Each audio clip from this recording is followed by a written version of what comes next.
Hola, buenas. En esta oportunidad tocará explicar el tema de la teoría de las fibras ópticas del capítulo 7 del libro de líneas de transmisión de Roberto Neri Vela. Mi nombre es Peralta Barriga Fabián Marcelo. Bueno, entrando un poco en la introducción en el tema de la teoría de las fibras ópticas, en las secciones 1.3 y 1.5 ya se dieron algunos antecedentes sobre las fibras ópticas en comparación en otros medios alámbricos de transmisión. Se ven en las figuras siguientes, vistas anteriormente en los capítulos, el principio del libro.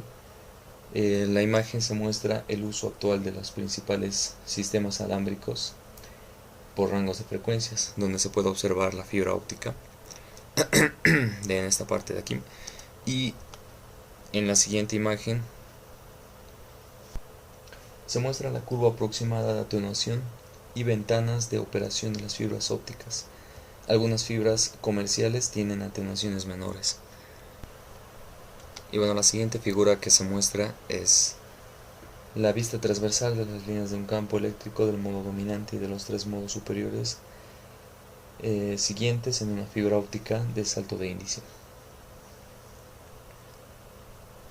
La secuencia de análisis que se ha seguido en este texto ha sido partiendo de los cables con dos o más conductores, en los capítulos 2 y 3, a las guías con un solo conductor, capítulos 4 y 5.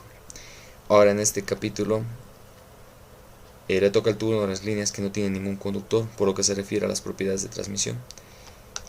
Estas líneas de fibra óptica están hechas solamente de material dieléctrico y transmiten ondas electromagnéticas, luz modulada, en las frecuencias más altas que se utilizan en los sistemas de comunicaciones actuales.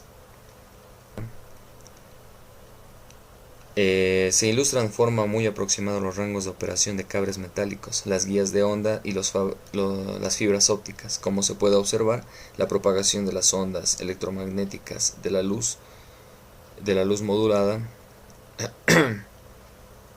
a lo largo de una fibra óptica se puede analizar teóricamente por dos métodos. El primero, campos electromagnéticos dados por la ecuación de Maxwell, se prefiere para el caso de fibra monomodo.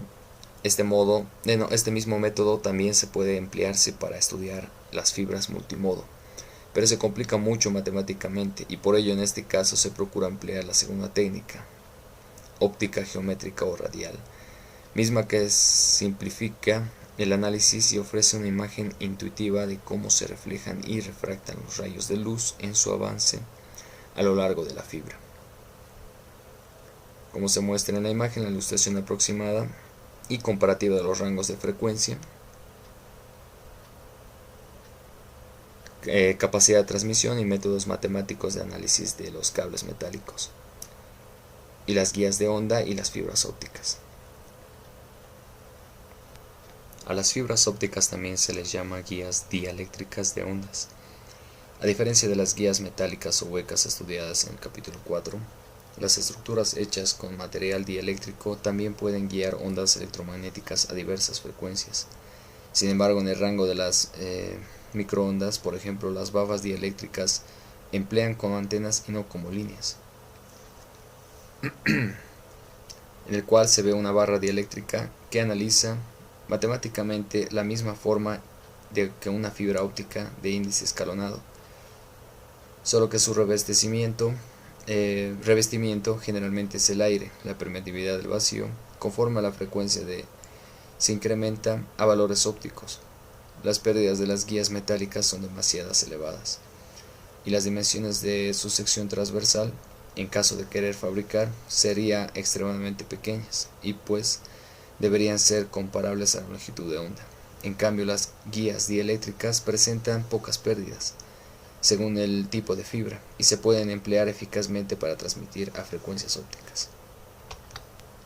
En general, el tipo de luz que viaja en una fibra es invisible, ya que las frecuencias empleadas corresponden al infrarrojo cercano o al infrarrojo lejano en el espectro electromagnético, como se muestra en la figura 7.2, que es esta la que se muestra en la imagen. Comparación entre las frecuencias de la luz visible y las empleadas típicamente en fibras ópticas. Lambda está calculada para el espacio libre.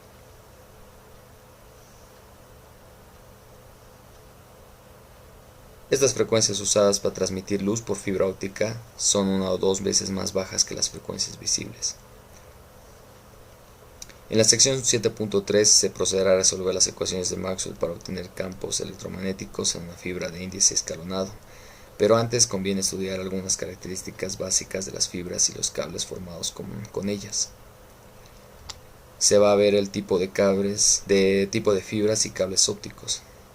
Desde el punto de vista geométrico, una barra óptica consiste en una barra dieléctrica cilíndrica muy delgada y larga, rodeada por una capa concéntrica de otro material dieléctrico. La barra central denominada núcleo y la capa es llamada revestimiento o recubrimiento. Como muestra en la imagen de esta parte, el grosor total del conjunto es tan pequeño que por su aspecto filamentario se le da el nombre de fibra. El material que se emplea para fabricar las fibras es un vidrio flexible sumamente puro y transparente, obtenido a través de un proceso de refinamiento. La imagen muestra la geometría de una fibra óptica con el núcleo y el revestimiento. Esta parte de aquí. Obteniendo a través de un proceso de refinamiento muy elaborado en donde la materia prima es dióxido de silicio. Esta materia prima abunda en la arena del mar. El dióxido de silicio es dopado radialmente con otros materiales, como germanio o pentóxido de fósforo, para aumentar su índice de refracción, o bien si se desea reducir Entonces se dopa con boro. La mezcla con mayor índice de refracción se usará para el núcleo y la de menor índice para el revestimiento. La permeatividad relativa del revestimiento es ligeramente menor, por menos del 1%, que la permeatividad relativa del núcleo. Como se verá más adelante, esta diferencia, aunque pequeña, permite que las ondas electromagnéticas se propaguen a lo largo de la fibra por reflexiones internas sucesivas en la frontera núcleo-revestimiento, lográndose así un efecto de rebote continuo similar al de las guías huecas, de una pared a la pared opuesta, y así sucesivamente hasta llegar al final de la línea.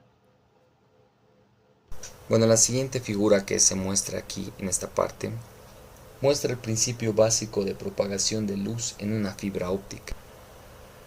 Un cable óptico puede contener una o varias fibras ópticas.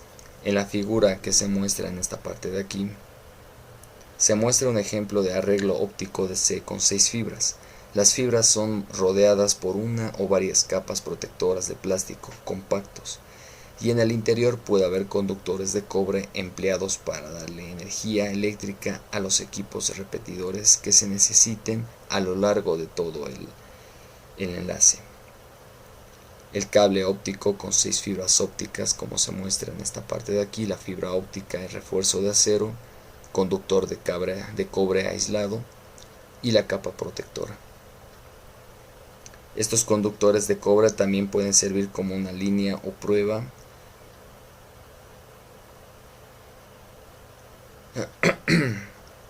Estos conductores de cobre también pueden servir como una línea de prueba o servicio durante la instalación del cable. El mismo cable puede llevar en el centro un conductor de acero que le suministra rigidez mecánica. Existen fundamentalmente 3 tipos de fibras ópticas: monomodo de índice escalonado, multimodo de índice escalonado y multimodo de índice gradual, como puede observarse en la siguiente figura. Se muestra el índice de refracción, los 3 tipos fundamentales de fibras ópticas y comparación del grosor y el índice de refracción del núcleo, así como la trayectoria de luz en el núcleo, el monomodo, el A que se muestra aquí, que sería el monomodo de índice escalonado, el B, multimodo de índice escalonado, y el C, el multimodo de índice gradual. También se llama fibra de salto de índice o fibra de índice abrupto. El índice de fracción N no es más que la raíz de la permeatividad sub R. del dieléctrico. Por lo tanto, la velocidad de luz en un medio dieléctrico con índice de refracción n es simplemente P igual a C sobre n, en donde C es la velocidad del vacío. La fibra multimodo de índice escalonado tiene un núcleo muy angosto con índice de refracción uniforme. La fibra multimodo de índice escalonado tiene un núcleo mucho más ancho, aunque también con índice de refracción constante. Y finalmente la fibra multimodo de índice gradual también tiene un núcleo ancho, pero el índice de refracción va variando gradualmente hasta alcanzar su máximo en el centro del núcleo. Los valores de índices de refracción n varían generalmente entre 1.0 y 1.5. Las aplicaciones de cada tipo de fibra se estudian en el capítulo 8. La fibra óptica podría funcionar como guía aún sin el revestimiento, solo que su eficiencia sería menor. Si únicamente consistiese del núcleo, en realidad sería una simple barra dieléctrica, con aire en la frontera, por donde habría importantes fugas de energía en forma de radiación. En la siguiente figura se muestra, en cambio, una fibra óptica. En el inciso A, una fibra óptica sin revestimiento tiene fugas, pérdidas por radiación, y en el inciso B, las pérdidas se reducen rodeando el núcleo con un revestimiento. Al rodearle el núcleo con su revestimiento, cuyo índice de refracción es muy ligeramente inferior al del núcleo, las pérdidas se reducen al mejorar la refracción interna, incrementándose significativamente la eficiencia de la fibra. Bueno, en el siguiente video se mostrará un poco acerca del siguiente punto, 7.3, que sería la propagación y ecuación característica en una fibra de índice escalonado.